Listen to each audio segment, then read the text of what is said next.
Dear students, welcome back to a new session. So, today's topic is in embryology. As we are dealing with embryology, today's topic is types of eggs. So, what are the different types of eggs? We are going to see now, and also we are going to see like what is egg. Okay, first we are going to see what is egg.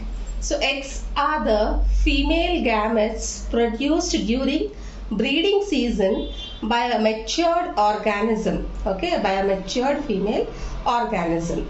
So eggs are nothing but these are the female gametes produced during breeding season by a matured organism. So these eggs are very important for further for further growth of the population of any organism, or for further increase of their population count or development, anything eggs are very important.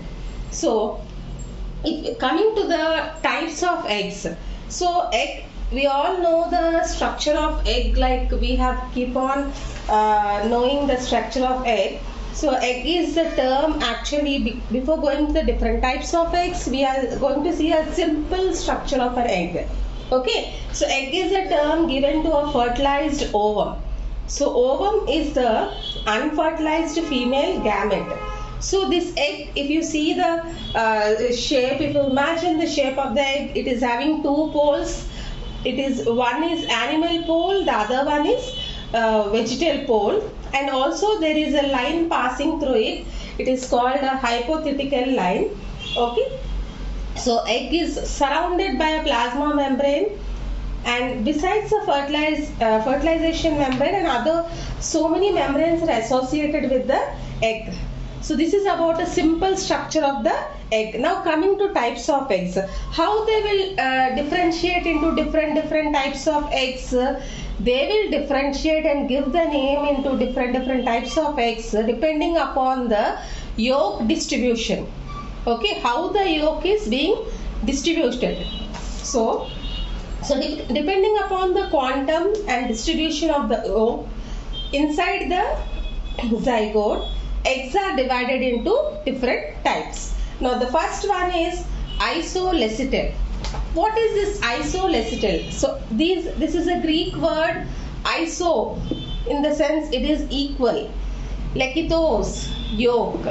That means the yolk is equally distributed throughout the egg. Okay, so this is called as isolecital. Okay, so that means the yolk here in this type of egg, it is evenly distributed in the cytoplasm. As you can take the example in Amphioxus or Eutherian mammals, or some fishes examples we can take. Okay, Lepidosteron, and also some scientists consider these eggs as alecital, that is the amount of yolk is so minimum that it cannot be taken into consideration. So that is the reason isolecital is a primary one type which has been discovered, and also it is not that much taken into consideration. Now coming to the next one is telolecital. Okay, what is telo? Telolecital is some of the isolecital cells have two equal hemispheres.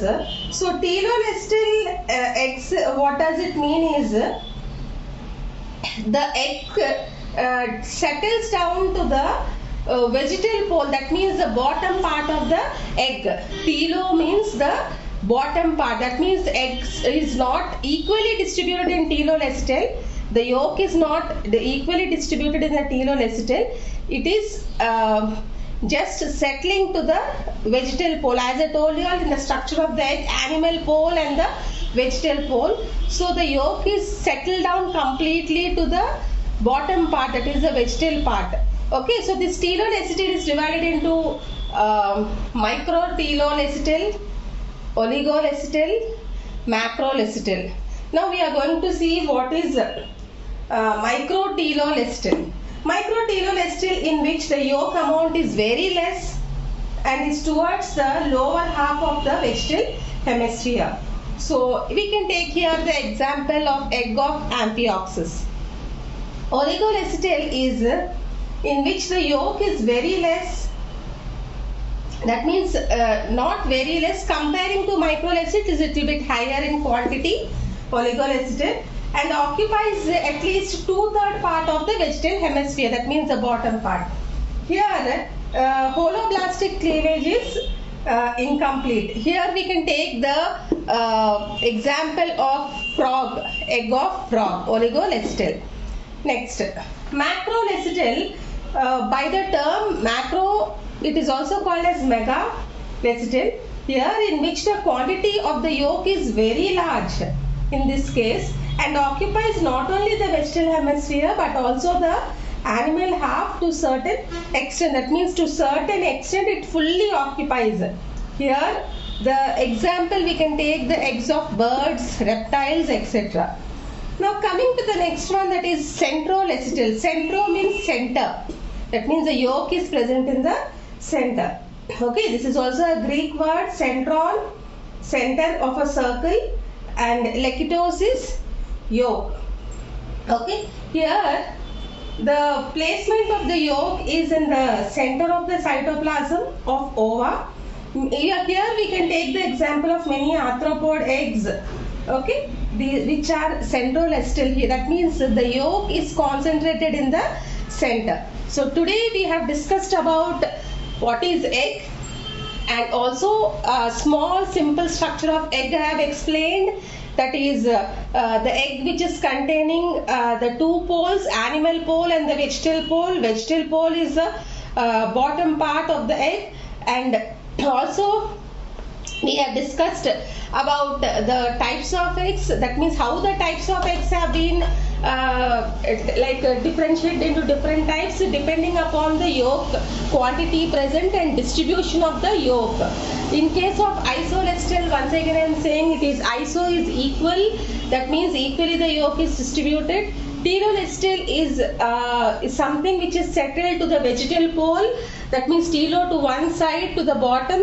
This telolecitale is further divided into microtelolecitale, that is only a small quantity of egg is present in the vegetal pole. The example we can take the egg of Amphioxus. Oligolecitale is having the yolk little bit, that means 2/3 it is trying to occupy in the vegetal pole, little bit higher than the microlecitale.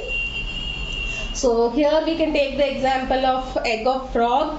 Macrolecitale, here we can take macro is also called as megalecitale. Here we can take the eggs of birds and reptiles, that means the yolk quantity is large in here in this case and distributed almost everywhere. So centrolecitale is the yolk is only concentrating in the center. Here we can take the example of arthropods. So in the next video we will discuss about cleavages in eggs, different types of eggs and its cleavages. Thank you.